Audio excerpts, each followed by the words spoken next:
palestra de agora é sobre hipotermia terapêutica no manejo hospitalar do SUS. Eu sou a Débora Carolina Lucena Oliveira, enfermeira de formação, graduada pela Universidade Estadual do Pará, pós-graduada em neonatologia pela Universidade Federal do Pará, pós-graduada em preceptoria multiprofissional pela Faculdade Moinhos de Vento, mestranda em Gestão e Serviços em Saúde pela Fundação Santa Casa de Misericórdia do Pará, enfermeira da UTI neonatal neurológica da Fundação Santa Casa de Misericórdia do Pará, integrante do time de resposta rápida e terapia infusional da neonatologia da Fundação Santa Casa do Estado do Pará e facilitadora em habilitação em PIC tradicional e guiada por ultrassom para médicos e enfermeiros.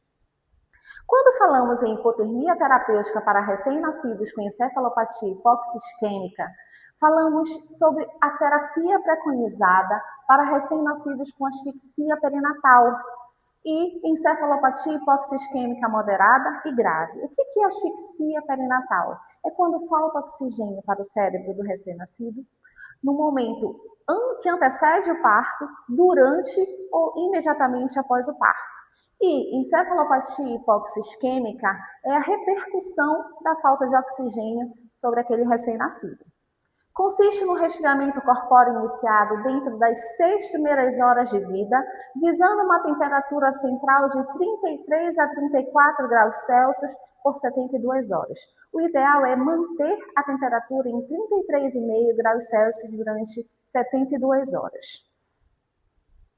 A hipotermia terapêutica reduz em 60% a mortalidade e as sequelas neurológicas desse recém-nascido. A encefalopatia hipoxia-isquêmica tem uma prevalência de 1,7% e uma mortalidade de 16,7%. A encefalopatia grave tem uma porcentagem de 36,7%. E 30% evolui para paralisia cerebral. Quando eu falo em paralisia cerebral, eu falo em danos muito graves, como cegueira, surdez, dificuldade cognitiva, entendeu? E a paralisia cerebral como um todo. Bom, nós temos o critério de inclusão para a hipotermia terapêutica. Então, para que seja indicado para aquele recém-nascido a hipotermia terapêutica, é importante que a idade gestacional daquele recém-nascido seja igual ou maior que 35 semanas de gestação, o tempo de vida seja igual ou menos de 6 horas. A evidência de asfixia perinatal é feita através da gasometria arterial de cordão na primeira hora, Apgar no 10º minuto igual ou menor que 5, necessidade de ventilação ou reanimação por igual ou 10 minutos após o nascimento. Ocorre, após o nascimento de um bebê que aconteceu o insulto, uma avaliação neurológica que se dá a partir de uma escala chamada Sarnar, onde alguns aspectos neurológicos do recém-nascido são considerados, como crises convulsivas ou caracterização de clínica de encefalopatia hipoxia-isquêmica moderada ou grave, de acordo com os critérios da Sarnar, que leva em consideração reflexos, tônus, irritabilidade e os movimentos do recém-nascido, se estão dentro da normalidade ou não. Juntamente com o exame laboratorial da gasometria arterial, o médico fecha o diagnóstico de encefalopatia hipoxia-isquêmica ou moderada ou grave e indica a hipotermia terapêutica. O RN borderline é aquele RN que precisa realizar o neurocheck de hora em hora, ou seja, é feita essa avaliação neurológica, essa escala de Sarnar de hora em hora. A cada 1 hora, o médico vai e avalia até completar 6 horas de vida. E após as 6 horas, de 3 em 3 horas até a 12ª hora do agravo, e é preenchendo a escala de Sarnar. Os critérios de exclusão são bebês com igual ou menos de 1,8 kg, malformações congênitas maiores, exemplo, hérnia diafragmática grave, é um exemplo de contraindicação. Anomalias congênitas sugestivas de anomalias cromossômicas, como digenesia cerebral, choque refratário, eubradicardia persistente, mesmo com arsenal terapêutico disponível, e sangramento ativo, que não responde ao tratamento. Mesmo assim, ainda é pesado sobre os benefícios que a hipotermia traz para esses bebês com esses sintomas. Bom, o método. Na sala de parto, assim que o bebê nasce, é feito as manobras de reanimação, que é chamado, consta no Ministério da Saúde como 1 minuto de ouro, que é a reanimação daquele recém-nascido durante 1 minuto, com manobras de ventilação, massagem cardíaca, se necessário, aquecimento do recém-nascido, e depois, feito o contato com a UTI, feito já a coleta da gasometria na primeira hora, como foi dito anteriormente, faz-se o transporta esse bebê em temperatura basal, mantém-se esse bebê numa temperatura de 36,5, mais ou menos, até a UTI, onde vai ser realizado o tratamento. Esse tratamento só pode ser realizado em UTI neonatal. Chegando lá, mantém-se a assistência ventilatória, que é necessária. Se o bebê precisar ficar entubado, ele fica. Se ele tiver um padrão respiratório eficaz, não há necessidade dele ficar entubado para realizar o tratamento. Bebês em ventilação não invasiva, em O2 oxigênio circulante ou em ar ambiente podem realizar o tratamento na totalidade. Inicia-se o resfriamento o mais precoce possível. Assim que ele chega na UTI, começa o resfriamento. Então, instala-se o catéter umbilical venoso e arterial, instala-se o probe de temperatura esofágico-retal, ou seja, o termômetro que mede a temperatura central, seja ou esofágico ou retal, de acordo com a instituição. Mantém a hipotermia controlada com aparelho servocontrolado. Então, se faz atualmente a técnica da hipotermia, se resfria esse recém-nascido com a ajuda de um aparelho servocontrolado, que normalmente é com colchão térmico, que vai graduando e mantendo a temperatura de acordo com o que a gente programa no aparelho. Manter a hipotermia controlada com o aparelho, manter o decúbito dorsal, normalmente esse recém-nascido fica em decúbito dorsal, em alguns momentos pode-se fazer um ligeiro, mudar levemente, discretamente o decúbito para tirar um pouco a pressão das proeminências ósseas, mas na maior parte do tempo o recém-nascido fica em decúbito totalmente dorsal.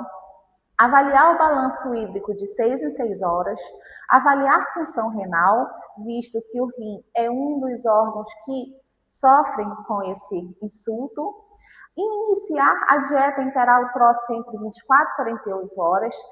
Atualmente está se iniciando, se tiver tudo certinho, se o bebê estiver evoluindo dentro do protocolo como se espera, inicia-se o mais precocemente a dieta enterotrófica, avaliar cedoanalgesia de acordo com a escala de NIPS, de 3 em 3 horas, se em caso de dor, em caso de desconforto, faz-se cedoanalgesia e em caso de crise convulsiva, administrar anticonvulsivantes. Como se começa? O início do protocolo é a partir do momento que o recém-nascido atinge uma temperatura entre 34 e 34,5, a gente já considera o início da hipotermia terapêutica. Quem é responsável pelo tratamento? É toda a equipe interdisciplinar. Quem fica fazendo a monitorização e os registros é médico, enfermeiro, técnico de enfermagem e toda a equipe interdisciplinar, como psicólogos, assistente social, terapeuta ocupacional, fazem o trabalho conjunto com toda a família e com aquele recém-nascido também, principalmente posteriormente.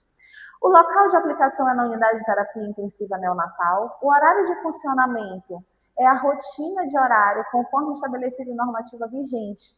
Faz-se uma planilha de controle de temperatura da hipotermia terapêutica. Eu vou mostrar para vocês agora como funciona mais ou menos a planilha que é feita quando inicia a hipotermia terapêutica. Coloca-se o nome, o leito e todo esse registro posteriormente vai ficar anexado ao prontuário do recém-nascido. Coloca-se o primeiro momento que o bebê atinge a temperatura de 34 graus e segue sucessivamente colocando de 15 em 15 minutos durante 4 horas o registro da temperatura, tanto a retal, se for retal ou esofagiana, como a axilar e o set point, que é a temperatura que a gente estipula no aparelho servo-controlado. Então, durante 4 horas, a temperatura vai ficar sendo verificada pela equipe técnica de enfermagem de 15 em 15 minutos.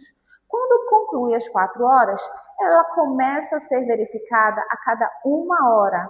Então, a cada 1 hora, o técnico verifica todas as temperaturas e registra nessa ficha. Após 8 horas, a temperatura vai ser verificada a cada 3 horas. Então, segue assim das 8 horas em diante até completar 72 horas, que é quando vai começar o reaquecimento.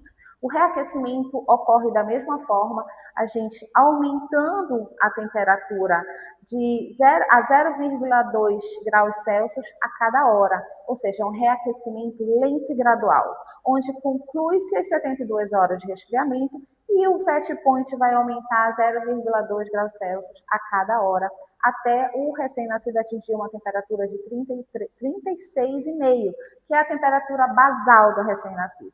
Nesse momento, desliga-se o aparelho servo-controlado, liga-se a incubadora, que permanece desligada durante todo o processo, durante todo o protocolo, e aquele bebê é conduzido já sem a necessidade de verificar a temperatura de hora em hora, e nem de 3 em 3 horas, somente mantendo de acordo com a rotina do hospital.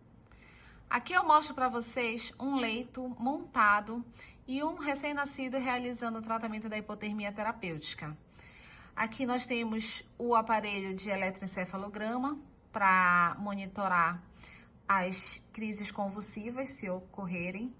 O aparelho servo-controlado, que vai manter a temperatura-alvo de acordo com a nossa programação.